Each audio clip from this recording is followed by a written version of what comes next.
느헤미야 2장 11절에서 20절까지입니다. 느헤미야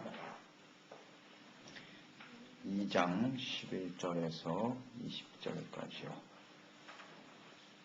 같이 읽습니다. 내가 예루살렘에 이르러 머무른 지 사흘 만에 내 하나님께서 예루살렘을 위해 무엇을 할 것인지 내 마음에 주신 것을 내가 아무에게도 말하지 아니하고 밤에 일어나 몇몇 사람과 함께 나갈새 내가 탄 짐승 외에는 다른 짐승이 없더라. 그 밤에 골짜기 문으로 나가서 용정으로 본문에 이르는 동안에 보니 예루살렘 성벽이 다 무너졌고 성문은 불탔더라. 앞으로 나아가 샘문과 왕의 못에 이르러서는 탄 짐승이 지나갈 곳이 없는지라. 그 밤에 시내를 따라 올라가서 성벽을 살펴본 후에 돌아와서 골짜기 문으로 들어와 돌아왔으나 방백들은 내가 어디 갔었으며 무엇을 하였는지 알지 못하였고 나도 그 일을 유다 사람들에게나 제사장들에게나 귀족들에게나 방백들에게나 그 외 일하는 자들에게 알리지 아니하다가 후에 그들에게 이르기를 우리가 당한 공경은 너희도 보고 있는 바라. 예루살렘이 황폐하고 성문이 불탔으니 자 예루살렘 성을 건축하여 다시 수치를 당하지 말자 하고 또 그들에게 하나님의 선한 손이 나를 도우신 일과 왕이 내게 이런 말씀을 전하였더니 그들의 말이 일어나 건축하려 하고 모두 힘을 내어 이 선한 일을 하려 하매 고론 사람 산발락과 종이었던 암몬 사람 도비야와 아라비아 사람 게셈이 이 말을 듣고 우리를 업신여기고 우리를 비웃어 이르되 너희가 하는 일이 무엇이냐 너희가 왕을 배반하고자 하느냐 하기로 내가 그들에게 대답하여 이르되 하늘의 하나님의 우리를 형통하게 하시리니 그의 종들인 우리가 일어나 건축하려니와 오직 너희에게는 예루살렘에서 아무 기억도 없고 권리도 없고 기억되는 바도 없다 하였느니라. 아멘. 선한 일을 힘쓰라. 느헤미야가 목숨을 걸고 당시 세상의 절대 권력자 앞에서 담대하게 예루살렘 성을 건축할 수 있도록 요청할 수 있었던 이유, 그 이유는 그의 두 가지 확신이 있었기 때문입니다. 하나는 자신이 행하려고 하는 예루살렘 성벽을 건축하는 일은 하나님의 뜻이다. 하나님의 분명한 계획이고 뜻이다라는 확신을 가지고 있었어요. 그러니까 하나님의 뜻이고 하나님의 나라를 세워가는 일이다. 이런 확신이 있었고요. 또 하나는 이 일이 선한 일이다. 그리고 하나님께서 반드시 이루신다. 반드시 이루어 주실 것이다. 하나님의 도우심으로 이루어진다라고 하는 이 두 가지 확신이 있었어요. 하나님의 뜻, 하나님의 나라 세우는 일, 이건 선한 일이고 선하신 하나님의 도우심으로 이루어질 것이다. 그러니까 그렇게 담대하게 목숨 걸고 일을 추진할 수 있었던 거죠. 자, 우리도 이 느헤미야의 모습을 보면서 생각하게 되죠. 우리가 이렇게 인생을 살아가는데요. 정말 우리가 목숨을 걸고 최선을 다해서 우리가 성취하고자 하는 일들이 있는가 하는 것을 생각해 봅니다. 자신의 생애를 걸고 일할 수 있다는 것, 일할 수 있는 그런 분명한 뜻을 가지고 살아가는 사람, 행복한 사람이고요. 그 사람은 가치 있는 사람이라고 할 수가 있습니다. 이런 확신을 가지고 인생을 사는 사람이느냐 하는 겁니다. 확신. 우리가 일을 하지 않고 사는 사람은 없겠죠. 다 나름대로 일을 하고 살아가는데 그 일이 반드시 이루어질 것이고 또 그 일을 통해서 우리가 어떠한 가치를 추구하느냐라는 이런 확신이 있어야 된다고 해요. 확신이. 이 확신은 바로 이 두 가지에서 온다는 것을 우리는 잘 생각해야 하겠습니다. 자, 하나님께서 이루실 것을 믿었죠. 이건 하나님의 뜻이고 하나님이 하실 것이다 하는 믿음이 있었으나 느헤미야는 자신이 해야 할 일에 대해서 더 철저하게 준비하는 사람이었음을 알 수가 있죠. 내가 해야 할 일이 무엇을 어떻게 해야 할 것인가를 생각하는 사람. 11절로 16절에 보면 그가 정말 그리워하고 사모했던 조상들이 살았던 땅, 언약의 땅, 예루살렘에 도착했죠. 그래서 그는 도착한 이후에 침착하고 신중하게 모든 일을 추진하는 것을 볼 수가 있습니다. 아주 잘 준비하고 있습니다. 먼저 그가 하고자 했던 것은 예루살렘 성벽의 상태가 어떠한가, 소문만 들었던 예루살렘의 성벽이 어떤 상태인가를 보기로 원했어요. 보기로 원했습니다. 그래서 12절에 보면 그의 고백이 있죠. 하나님께서 예루살렘을 위해 무엇을 할 것인지를 내 마음에 주신 것, 그랬어요. 예루살렘을 위해서 무엇을 할 것인가 하는 것을 자기 마음속에 소원을 주셨다는 거죠. 예루살렘을 위해. 오늘 이 느헤미야의 고백이 우리의 고백이었으면 좋겠습니다. 하나님께서 예루살렘을 위해서, 교회를 위해서, 하나님의 나라를 위해서 나에게 주신, 내가 무엇을 할 것인가를 내 마음에 주시는 이런 소망과 확신을 가지고 사는 사람이 되어야 하겠습니다. 느헤미야는 참 행복한 사람이고요. 그리고 그 시대에 이 하나님의 역사를 위해서 쓰임받는, 하나님의 나라를 위해서 쓰임받는 소중한 사람이었음을 알 수 있죠. 하나님은 이 시대에도 느헤미야와 같은 사람을 찾고 계시겠죠. 그런 사람을 통해서 하나님의 뜻을 이루어 가시겠죠. 우리가 그런 사람이 돼야죠. 그 많은 사람들 중에 하나님의 느헤미야를 사용하셨던 것처럼. 저는 우리도 하나님의 나라와 교회를 위해서 무엇을 해야 할 것인가를 내 마음속에 소원으로 주시는, 비전으로 품게 하시는, 그래서 오늘 우리가 선교교회 지체로 모여있는 거 아니겠습니까? 주시는 목표와 비전과 사명을 가지고 위해서 내가 무엇을 할 것인가를 생각하며 기도하는 저희들이 되었으면 좋겠어요. 그래서 하나님의 계획과 뜻을 마음의 소원으로 주셨죠. 그래서 하나님께서 하신 일을 앞으로 이제 나에게 주신 이것을 어떻게 구체화시켜 갈 것인가, 어떻게 구체적으로 실행할 것인가, 이런 생각을 했다는 거죠. 그래서 밤에 일어나서 아무도 모르게 예루살렘 성벽 상태를 점검하고 있습니다. 어떻게 이 일을 구체적으로 실행할 것이냐 하는 겁니다. 어느 정도로 폐허가 되었는지 정확하게 파악을 해서 어떤 방식으로 이 일을 추진해 갈 것인가를 보기를 원했던 거죠. 계획을 세우기 위해서 준비를 하고 있습니다. 그래서 17절로 18절에 보면 느헤미야는 무너지고 폐허가 된 성벽을 직접 확인할 수 있었고요. 이를 추진하기 위해서 이 일을 실행에 옮겨야 될 사람이 누구냐? 유다 백성들이란 말이에요. 유다 백성들과 이것을 이끌어가야 될 지도자들이 있잖아요. 방백, 제사장, 귀족들, 이런 사람들을 불렀어요. 그들이 당시 지도자죠. 불러서 그들에게 왜 우리가 이 일을 해야 하는지 동기부여를 해주는 겁니다. 예루살렘 성벽이 무너지고 불탔다는, 성문은 다 불타버렸다는 것을 그곳에 살고 있었던 그들은 다 알고 있어요. 알고 있으나 아무런 일도 할 수가 없어요. 하지도 않고 있었어요. 그렇기 때문에 그들에게 왜 우리가 이 일을 하려고 하는지 동기부여를 분명히 해줘야 된단 말이죠. 그래서 그들이 그 일에 동참하고 앞장서서 헌신할 수 있도록 하는 일, 이것이 바로 느헤미야가 가장 먼저 하고자 했던 것이죠. 그러니까 느헤미야의 이런 모습을 보면 느헤미야는 지도자예요. 지도자예요. 그러니까 사람들에게 동기부여를 시켜주고 그 일을 할 수 있도록 추진하게 하는 것, 이것이 리더입니다. 지도자의 자질이라고 볼 수 있고요. 그래서 소명의식이 분명해야 되고 이 일에 하나님이 나를 부르셨다. 그리고 예루살렘을 위해서 성벽을 건축하는 것은 하나님의 사명이다. 소명과 사명이 분명한 사람, 또 일을 이루신 분이 하나님이시다. 이것이 진정한 크리스천 리더예요. 하나님의 나라를 이루어야 될 리더들의 모습이죠. 그래서 이렇게 당위성, 또 동기부여, 이런 것들을 잘 할 수 있어야 돼요. 그래서 그는 왜 우리 먼저 예루살렘 성이 이렇게 폐허가 되었는가, 이 일을 어떻게 우리가 세워야 할 것인가에 대해서 말하고 있죠.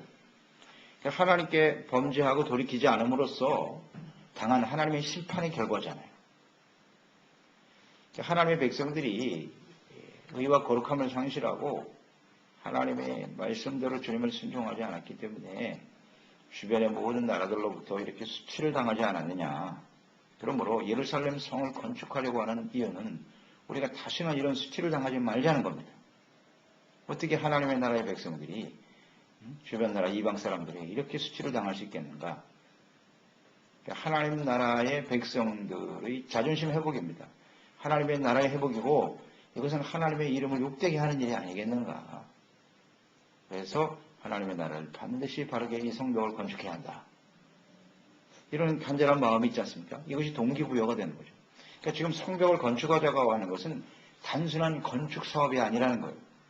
무너진 성을 다시 세우는 건축 사업 정도가 아니라 하나님의 나라의 백성으로서의 회복이요, 하나님의 나라의 회복이요, 하나님의 다스림을 받는 하나님의 백성으로서 예루살렘, 하나님의 나라를 바르게 세워보자. 그래야 수치를 당하지 않겠느냐. 당하지 않고 하나님의 영광을 많은 사람들에게 나타낼 수 있지 않겠는가. 이것이 예루살렘 성벽을 건축해야 하는 동기입니다. 동기. 이것은 곧 우리가 이 시대를 살아가면서 교회를 위해서 가져야 될, 헌신해야 될 이유와 목적이 되어야 하는 것이에요. 왜 우리가 하나님의 성전을 이곳에 세우려고 하는가? 하나님의 교회를 왜 바르게 세워야 할 것인가? 그 이유는 분명하다. 단순히 무슨 건물을 세우고자 함이 아니란 말이죠.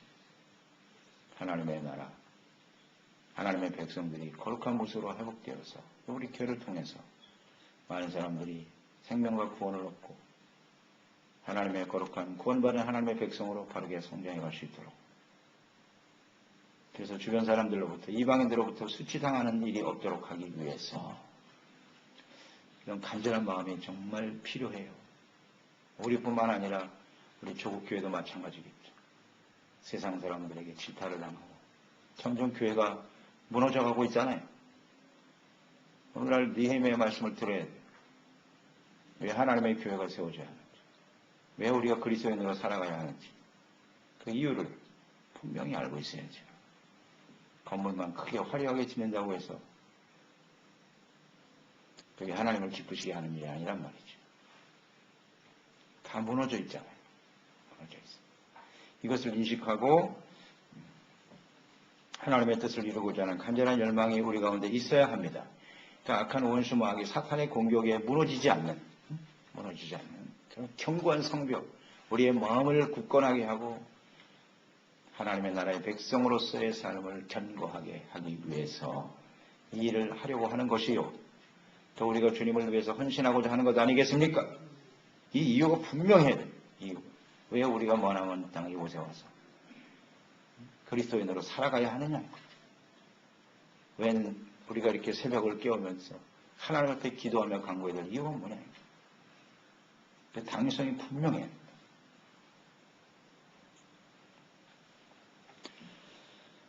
그래서 18절에 보면 우리가 하려고 하는 일은 선하신 하나님의 뜻이다 하는 게 분명히 나와 있죠. 18절의 고백을 보면 말이죠. 하나님의 선한 손이 나를 도우신 일과 왕이 내게 이른 말씀을 전하였다. 자, 우리가 지금 하고자 하는 일은 선한 일이라는 겁니다. 그래서 그의 말이 일어나 건축하자 하고 모두 힘을 내어 이 선한 일을 하려 하네. 선한 일, 선하신 하나님의 도우심, 선이라는 말이 계속 나오죠. 예루살렘 성벽을 재건하는 것은 선한 일입니다. 이게 참 중요한 거예요. 선한 일이라고 하는 확신이 있어야 돼요. 선한 일이란 무엇입니까? 하나님의 뜻, 하나님의 계획, 하나님의 나라를 세워가는 일. 이게 선한 일입니다. 나에게 좋은 일이 선한 일이 아니에요. 이걸 착각하면 안 돼요. 나를 위해서 내가 잘 되는 일이 선한 일이 아니고요. 하나님의 뜻, 하나님의 나라, 이게 선한 일이에요.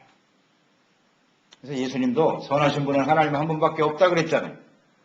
선은 언제나 하나님이세요. 하나님. 하나님과 관련된 하나님의 뜻을 이루고 하나님의 계획을 이루는 일이 선한 일이에요. 그리고 그러니까 선한 일이 언제나 우리의 동기부여가 돼야 되는 거예요. 우리가 하나님의 나라와 교회를 위해서 하는 일이 선한 일이라는 것을 확신하시기 바랍니다. 우리가 무엇을 하든지, 사업을 하든지, 직장생활을 하든지, 가정에서 일을 하든지, 이것이 하나님의 나라에 초점을 두고 하나님의 뜻을 이루고자 하는 분명한 목적을 가졌다면 그 일은 선한 일인 겁니다. 아멘? 아주 간단한 거예요. 그리고 중요한 우리의 기본적인, 기초적인 생각이라고요. 하나님의 나라와 뜻에 초점을 맞춰야 그게 선한 일이 되는 거예요. 그리고 선한 일이 이제 하나님의 뜻이고, 또 그 선한 일에는 반드시 선하신 하나님의 손길에 도움이 있어서 이루어질 것이라는 확신을 갖고 살아가게 되는 것입니다. 잘 정리하세요. 선한 일은 하나님의 뜻. 하나님의 뜻을 모르면 선한 일을 할 수가 없겠죠. 그리고 하나님의 선한 손이 도우심으로써 이루어지는 것이다. 이것이 우리의 생애가 되어야 돼요. 우리가 일생 동안 뭔가 일을 하며 살 거 아니에요. 근데 그 일이 선한 일이냐 아니냐. 나름대로 열심히 일하며 살았는데 그것이 선한 일일 수도 있고 아닐 수도 있다는 거다. 그러니까 선한 일이라고 하는 것처럼 하나님의 뜻을 이루고 나서 초점을 맞추고 살면 하나님의 도우심으로 이루어지게 될 것이고, 또 우리는 그 일을 위해서 뭐 하나님이 하시겠으니 우리는 아무것도 하지 말아야 된다. 그게 아닙니다. 구체적으로 우리가 계획을 세우고 우리에게 주어진 일들을 어떻게 달성할 것인가를 위해서 기도하며 최선을 다하는 모습이 필요하겠죠? 그러면 그 결과는 반드시 좋은 모습으로 나타날 거예요. 나타날 겁니다. 바로 이런 겁니다. 그래서 우리 교회를 세우신 하나님의 선하신 손길이 이 선한 일에 분명한 뜻을 품고 기도하며 헌신하는 저희들을 통해서 반드시 하나님이 이루실 줄로 믿습니다. 그러나 이 일은 역시 방해가 있다는 거죠. 쉽지 않죠? 네. 자, 이렇게 선포했을 때 19절에 나오죠. 호론 사람 산발랏, 도비야, 이번엔 또 아라비아 사람 게셈까지 가세하고 있습니다. 이 말을 듣고 뭐라 그랬어요? 업신여겼다. 너희들이 무슨 힘이 있어서 예루살렘 성벽을 건축하겠나? 업신여겼어요. 조롱했어요. 비웃었어요. 업신여김, 그 다음 비웃음, 조롱이죠. 또 하나는 뭐냐면 너희가 왕을 배반하고자 하느냐? 위협. 두려움을 갖게 하는 겁니다. 너희가 절대 권력자인 아닥사스다의 왕을 지금 대적하려고 하느냐? 너희가 하는 일이 무슨 일인지 알겠어? 못하게 하는 거죠. 두려움. 이것을 우리가 극복해야 될 첫 번째 과제예요. 우리가 선한 일을 위해서, 주님을 위해서 헌신하려고 할 때 이런 조롱과 비웃음을 당하게 되고요. 두려움과 위협이 우리에게 찾아와요. 사람들이 말하죠. 너희들이 가지고 있는 형편을 봐라. 너희들이 모여있는 사람들의 모습을 봐. 면면을 한면 살펴보라고. 너희들이 무슨 능력이 있어서 그런 일을 하겠어? 조롱하잖아요. 비웃어요. 이게 참으로 자존심 상하는 일이고, 자존심을 상하게 만드는 거예요. 사탄의 역사는. 열등감을 갖게 하고 무기력하고 나약한 모습으로 주저앉게 만드는 거죠. 이게 사탄의 전략이죠. 현실적으로 그렇지 않습니까? 우리가 가지고 있는 계획이나 뜻을 이루어가는 일, 우리는 너무나 아무것도 가진 게 없어. 할 수 있는 능력이 없는 것 같아. 내 자신을 좀 보라는 겁니다. 얘들이 무슨 능력이 있어서 예루살렘 성벽을 건축한단 말이냐? 위협, 협박도 있고요. 이것을 우리는 잘 극복해야만 합니다. 어떻게 극복할 수 있을까요? 20절에 뭐라고 대답했어요? 하나님이 우리를 형통하게 하시리니 그의 종들인 우리가 일어나 건축하려니와. 너희들은 예루살렘에 대해서 아무 권리도 없고 기억되는 바도 없고 너희에겐 기업도 없어. 예루살렘은 하나님의 나라야. 하나님이 하실 것이다. 아멘. 이런 확신이 와야 돼요. 하나님이 이 일을 형통케 하실 것이다. 이런 방해가 끊임없이 우리에게 있어요. 비웃음도 있고 조롱도 있는데 무엇으로 극복해야 될지 아시겠죠? 하나님이 형통하게 하실 것이야. 이런 확신이 우리 가운데 있습니까? 다시 한번 정리해보죠. 이들이 하나님이 형통케 하실 것이라는 확신이 어디서 오는 거예요? 자신들이 하고자 하는 일이 어떤 일이다? 선한 일이라는 거예요. 그래서 저는 오늘 묵상하면서 키포인트가 핵심적인 요절이 선한 일이구나. 선한 일이라고 하는 확신이 없으면요, 이런 담대한 믿음을 가지고 나아갈 수가 없어요. 여러분, 우리의 주어진 생에 다 형통하기를 원하시죠? 하나님이 형통해 주시기를 원하시죠? 그런데 그게 왜 지속적이고 계속되지 못하는 것일까? 사람들의 무시와 조롱 앞에 맥없이 무너지는 자신들의 모습을 볼 수 있잖아요. 현실이 그렇고요. 그래서 그냥 낙심하고 주저앉아서 그냥 먹고 사는 일만 계속하는 거야. 안타깝죠. 그 의미가 무엇인가를 잘 생각해야 돼요. 그래서 선한 일, 하나님의 뜻, 하나님의 나라를 세워가는 데 초점을 두고 이를 이루시는 분은 하나님이라는 확신을 가지고 나가십시다. 어떤 사탄의 방해가 있을지라도 거기에 개의치 말고 하나님이 형통케 하실 것이다. 이것처럼 확신이 없거든요. 우리의 주어진 생애. 또 우리 자녀들 통해서 이어가야 할 변하지 않는 하나님의 뜻. 이것을 붙들고 살아가는 저희들이 되어야 하겠습니다. 일을 계속 하겠다는 겁니다. 시작부터가 아주 분명하네요. 이런 확신을 가지고 나가기 때문에 이 느헤미야를 통해서 하나님의 일이 성취될 것이라는 우리는 예견을 할 수 있죠. 이루어질 것이다. 이게 시작이에요. 시작이 반이에요. 시작이 대단히 중요한 거예요. 이런 동기부여, 목적, 이 뜻에 대한 확신이 있어야, 믿음이 있어야 그 일은 이루어지게 되는 거예요. 그래서 오늘 이 시대에 우리 교회 또 저희들에게 주신 하나님의 뜻이 선하신 일이라는 확신을 가지고 반드시 그 일이 이루어질 그날을 소망하면서 흔들림 없이 달려가는 저희들이 되어야 하겠습니다. 기도하겠습니다. 하나님 아버지, 저희들을 하나님의 거룩한 자녀와 백성으로 예수 그리스도를 따르는 제자로 세워주시고 무너진 이 땅에 하나님의 나라를 재건하고 세워가는 일에 우리를 사용해 주심을 감사합니다. 우리 마음속에 하나님께서 이런 거룩한 소원과 비전을 주신 것을 감사드리옵나이다. 그리스도인된 교회를 세우고 땅끝까지 죄 복음을 전파하는 일은 하나님의 뜻입니다. 하나님의 계획입니다. 주님의 전이 봉헌되어져서 아는 사람들에게 이 하나님의 영광을 나타내는 일, 이거 하나님의 뜻이죠. 여러 가지 방해가 있고 또 낙심하게 하는 일들이 수없이 벌어지지만 이 일은 선한 일이요 선하신 하나님의 도우심으로 반드시 형통하게 될 것입니다. 이와 같은 믿음으로 끊임없이 전진하며 달려가는, 그래서 하나님의 뜻을 이루고 주의 영광을 나타내는 우리 모두가 되게 하여 주시옵소서. 예수님의 이름으로 기도드렸나이다.